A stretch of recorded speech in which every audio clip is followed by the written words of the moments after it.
नमस्कार मित्रांनो. आजच्या फेलोशिप ऑफ द फ्लूटमध्ये तुमचं सगळ्यांचं मनपूर्वक स्वागत आहे. आजचा आपला टॉपिक आहे डू व्हॉट यू मस्ट. अर्थात कर्तव्य दक्ष भव, म्हणजे जागृत होऊन तू तुझी कर्म कर. मित्रांनो, आपण भगवद्गीतेचा निरूपणाचा उपक्रम हाती घेतलेला आहे आणि आपला दुसरा अध्याय सुरू आहे, ज्याचं नाव आहे सांख्य योग. आणि हाच अध्याय अजून थोडासा या भागामध्ये आपण पुढे नेणार आहोत. चला तर मग थोडीशी उजळणी करण्यासाठी पुन्हा एकदा जाऊया. कुरुक्षेत्रामध्ये काय घडलंय ते बघूया. तर कुरुक्षेत्रावर घडलं असं की कुरुक्षेत्रावरती युद्धभूमीवर गेल्यानंतर अर्जुनाला जेव्हा हे लक्षात आलं की माझ्या हातून माझ्या मित्र, परिवार, आप्त, स्वकीय यांचा वध होऊ शकतो किंवा हत्या होऊ शकते, तेव्हा ह्या कल्पनेने तो अस्थिर झाला, भयभीत झाला आणि त्याने सांगितलं कृष्णाला की गोविंदा, मी हे युद्ध करणार नाही. न योत्स्य इति गोविंद मुक्त्वा तूष्णीम बभूव. तेव्हा ह्या अर्जुनाला, जो संभ्रमित झाला आहे, त्याला धीर देत, त्याला समजावत, त्याला ज्ञान प्रदान करीत कृष्ण त्याला एक एक गोष्ट समजावू लागला. त्यात सगळ्यात आधी सर्वप्रथम कृष्णाने अर्जुनाला ही गोष्ट लक्षात आणून दिली की अर्जुना, तू अमर आहेस, मी अमर आहे, सर्व अमर आहेत, कारण आत्मा अमर आहे. आणि अशा आत्म्याच्या जो जन्म आणि मृत्यू याच्यापासून मुक्त आहे, पंचमहाभूतांच्या प्रभावापासून जो स्वतंत्र आहे, जो कोणत्याही कर्मापासूनही मुक्त आहे, अशा आत्म्याला ओळखण्यासाठी किंवा अशा आत्म्याच्या अस्तित्वाबद्दल जागृत होण्यासाठी ध्यान आवश्यक आहे, साधना आवश्यक आहे आणि गुरु आवश्यक आहे. हेही कृष्णाने अर्जुनाला समजावून सांगितलं. आणि त्यानंतर त्याने समजावलं अर्जुनाला की जेव्हा ध्यानामुळे तुझं मन स्थिर होईल, त्यावेळी तुला हे ध्यानात येईल की तुझा धर्म काय. तुझा धर्म म्हणजे तर या क्षणी तुझं कर्तव्य काय हे ओळखणं म्हणजेच धर्म आहे, हे तुझ्या ध्यानात येईल.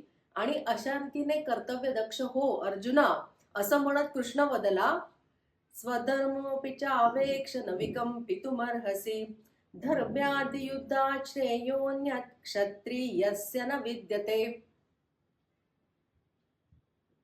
कृष्ण अर्जुनाला समजावू लागला, अर्जुना, तू क्षत्रिय कुळात जन्म घेतला आहे आणि आतापर्यंत कर्तव्य कर्म सुद्धा तुझी सगळी क्षत्रियांचीच घडलेली आहे. म्हणजे तू आतापर्यंत शस्त्रास्त्रांची विद्या शिकलास, त्याचं अध्ययन केलंस, वेगवेगळे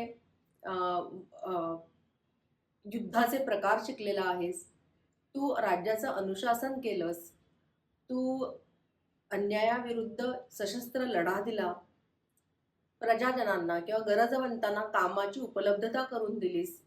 तर हे सगळं क्षत्रियाची कर्म आहेत जी तू आतापर्यंत केलेली आहेस. आणि अशा रीतीने जो जन्माने क्षत्रिय आहे, कर्माने क्षत्रिय आहे, अशी व्यक्ती युद्धभूमीवर येऊन जर का असा विचार करत असेल, तर हा सर्वस्वी चुकीचा विचार आहे, हा सर्वस्वी स्वार्थी विचार आहे.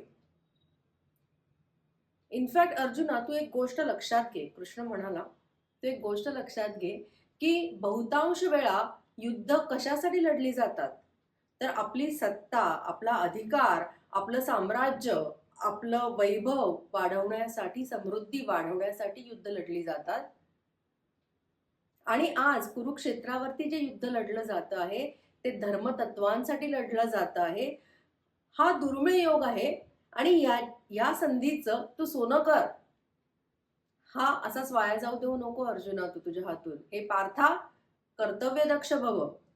असं म्हणत कृष्ण म्हणाला, यदृच्छया चोपपन्नं स्वर्गद्वारमपावृतं सुखिनः क्षत्रियाः पार्थ लभन्ते युद्धमीदृशम्. अर्जुनाकडे बघत कृष्णाला कळलं की ह्याला अजून भरपूर वेळ लागणार आहे समजून घेण्यासाठी, इंट्रॉस्पेक्शन करण्यासाठी. तो अर्जुनाला पुढे म्हणाला की युद्ध करणं किंवा तत्वांसाठी लढा देणं हे तुझं व्यावसायिक क्षेत्र आहे, हा तुझा व्यवसाय आहे, तुझं प्रोफेशनल लाईफ आहे. आणि प्रत्येक मनुष्याचं प्रोफेशनल लाईफ आहे, सोशल लाईफ आहे, पर्सनल लाईफ आहे, स्पिरिच्युअल लाईफ आहे. आणि या सगळ्या आयुष्याच्या क्षेत्रांमध्ये दररोज दर क्षणी घटना घडत आहेत आणि कर्मसुद्धा घडत आहेत. परंतु एखाद्या विशिष्ट प्रसंगी त्या पर्टिक्युलर भूमिकेमध्ये त्या क्षणी माझं कर्तव्य कर्म काय आहे हे ओळखणं हा मनुष्याचा धर्म आहे. अर्थात याचा अर्थ असा पण होतो की धर्म हा सतत बदलणारा आहे, मात्र भूमिकेनुसार नव्हे, तर केवळ आपल्या सोयीनुसार जेव्हा मनुष्य धर्म बदलतो तेव्हा त्याच्या हातून घडणारी कर्मे ही आपोआपच स्वार्थी, बेजबाबदार, अशोभनीय, निंदनीय अशीच घडू लागतात. आणि म्हणूनच अशा व्यक्तीला पार्थ लोक पळपुटा म्हणतात. असा व्यक्ती कचदिल समजावा, शक्तिहीन, बलहीन, अविवेकी समजावा. आणि ज्यावेळी अशी टीका समाजाकडनं येते तेव्हा काय होतं, तर मनुष्य ह्यातून इंट्रॉस्पेक्शनकडे जात नाही, तर तो अकारण जास्त दुराग्रही, हट्टी आणि अविवेकी होत जातो. ह्यामुळे परिणाम असा होतो की अधिक निंदा आणि नालस्य त्याच्या वाट्याला येते. आणि ही अपकीर्ती जी आहे ना, ही मनुष्याला सहन होत नाही, ती सहनशक्तीच्या पलीकडे असते. म्हणजे काय, तर मनुष्याला मृत्यूसम यातना ह्याच्यातून होतात. आणि म्हणूनच हे कौंतेया कृष्णाने म्हणले की या अशा जगताना घडणाऱ्या मृत्यूपेक्षा या युद्धभूमीवर येणारं वीरमरण किंवा इथे होणारा विजय हे अधिक श्रेयस्कर आहे. कर्तव्य दक्ष भव. हतो वा प्राप्स्यसि स्वर्गे जित्वा वा भोक्ष्यसे महिम तस्मादुत्तिष्ठ कौन्तेय युद्धाय कृतनिश्चयः. याच्याही पुढे कृष्ण त्याला समजावू लागला की युद्ध तर अनेक प्रकारचे घडत राहतील, घडतात आणि घडणार सुद्धा आहेत. आणि वी हॅव ऑलरेडी सीन की तत्वांसाठी युद्ध हे खूप दुर्मिळ योग असलेल्या मनुष्याला मिळतं, किंवा तत्वांसाठी युद्ध लढलं जाणं हाच मुळात दुर्मिळ योग आहे. तर कृष्ण म्हणाला की हे सगळं माहिती असतं मनुष्याला, तरी सुद्धा मनुष्य आपल्या कर्तव्य दक्षतेपासून का ढळतो किंवा आपल्या धर्मतत्वांपासून का ढळतो. त्याला कोण दूर नेतात या धर्मतत्वांपासून, तर कर्तव्यापासून दूर नेणारी जी गोष्ट आहे ती आहे सुख दुःख, जय पराजय, यश अपयश, लाभ आणि हानी असे तुलनात्मक विचार, ह्या भावना मनुष्याला कर्तव्यापासून दूर नेतात. मनुष्य कर्तव्यापासून ढळतो. ही भावना विवशता जी आहे ही बुद्धीला सुद्धा अंकित करते, आक्रमित करते. आणि ह्यामुळे मनुष्य केवळ स्वतःच्या चुका, स्वतःचं वागणं, स्वतःचं वर्तन जे चुकीचं आहे ते जस्टिफाय करू लागतो. आणि हे जस्टिफाय करताना तो जे युक्तिवाद मांडतो त्यालाच तो पांडित्य समजतो किंवा बुद्धी समजतो. पण याच्यामध्ये काहीही सत्य नाहीये. आणि म्हणून गुरुनंदना, जेव्हा तू धर्माचं पालन करतोयस, कर्तव्य दक्षतेने गोष्टी करतोयस, त्यावेळी तुझं काहीतरी चुका घडतील, पण तिथून परत येणं, हे पुन्हा मार्गावरती येणं हे सहज शक्य आहे. मात्र जर का तू कर्तव्य दक्षतेपासून ढळलास, कर्तव्याबद्दल अजागृत राहिलास, तर हातात फक्त अस्थिरता, चंचलता, अविवेक आणि अज्ञान एवढंच उरेल. कृष्णाने सांगितलं, व्यवसायात्मिको बुद्धिरेकेह कुरुनंदन बहुशाखायनंताश्च बुद्धयो व्यवसायिनाम. बघा, कृष्णाने हे तत्वज्ञान, हे अनालिसिस, हे सगळं ज्ञान हे हजारो वर्षापूर्वी सांगितलंय. पण आज सुद्धा हे रेलेव्हंट आहे आपल्या जीवनाला. म्हणजे आतापर्यंत तुम्ही आठवून बघा, ज्या ज्या प्रसंगी तुम्ही खूप एक्सायटेड होता किंवा खूप आनंदी होता, म्हणजे सुखी होता किंवा उदास होता, दुःखी होता, त्यावेळच्या घटना आठवा आणि स्वतःला थोडासा वेळ द्या, थोडा अवसर द्या विचार करायला, इंट्रॉस्पेक्ट करायला, की ह्या प्रसंगामध्ये मी कर्तव्यदक्ष होतो का, मी माझ्या धर्माचं आचरण केलं का. धर्माचं आचरण करण्यामुळे किंवा करण्यासाठी सुद्धा ध्यान गरजेचं आहे, इंट्रॉस्पेक्शन गरजेचं आहे. आणि जो कर्तव्यदक्ष नाही, जो धर्मापासून ढळतो, अशा दोन व्यक्तींची मला आज इथे आठवण येते आणि उल्लेख करावासा वाटतो आहे. एक म्हणजे वाली आहे. वाली हा वानर राजा होता. वाली आणि सुग्रीव हे बंधू होते. वाली अतिशय पराक्रमी होता, युद्धकलेमध्ये निपुण होता. एकदा त्याला दुंदुभी नावाच्या दैत्याने आवाहन दिलं, कारण त्याला आपलं साम्राज्य वाढवायचं होतं. दुंदुभीला त्याने वालीला आवाहन दिलं युद्धासाठी, 1 to 1 बॅटलसाठी. आणि अर्थातच वाली याच्यामध्ये जिंकला, कारण अतिशय पराक्रमी होता वाली. परंतु या अपमानाचा किंवा आपल्या वडिलांच्या वधाचा बदला घेण्यासाठी दुंदुभीचा मुलगा मायावी याने सुद्धा वालीला 1 to 1 बॅटलसाठी आवाहन केलं.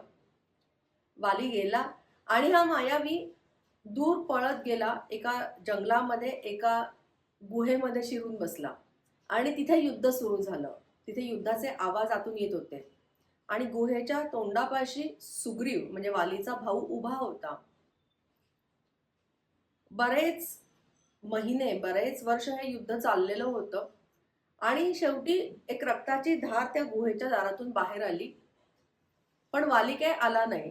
त्यामुळे सुग्रीवाला असं वाटलं की या युद्धामध्ये वालीचा पराभव झाला आहे आणि म्हणून त्याने गुहेचं दार बंद केलं दगडाने, की मायावी बाहेर यायला नको म्हणून. आणि तो आपल्या देशात परत आला, आपल्या राज्यात परत आला आणि वालीचा मृत्यू झालेला आहे असं समजून त्याने राज्याची सूत्र आपल्या हातामध्ये घेतली. काही वर्षांनी वाली परत आला, म्हणजे तो मेलाच नव्हता, त्याचा वध झाला नव्हता. आणि त्याने बघितलं की सुग्रीवाने आपली सत्ता इथे काबीज केलेली आहे.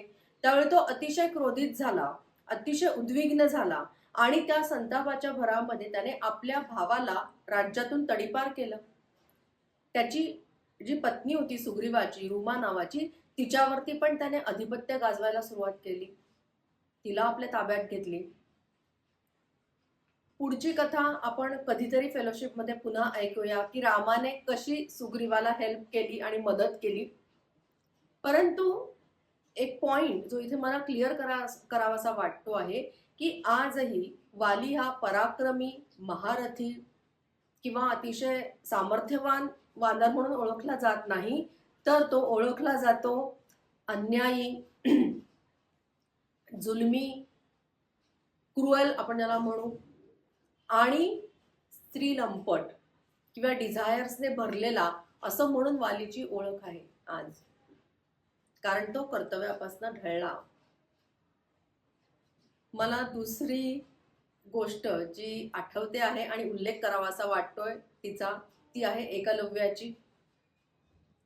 एकलव्याला जेव्हा हस्तिनापूरच्या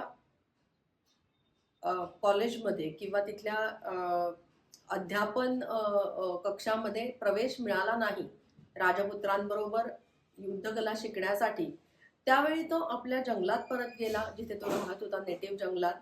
आणि त्याने तिथे द्रोणाचार्यांना आपलं गुरु बनवलं, त्यांचा पुतळा तयार केला आणि ह्याला गुरु बनवून तो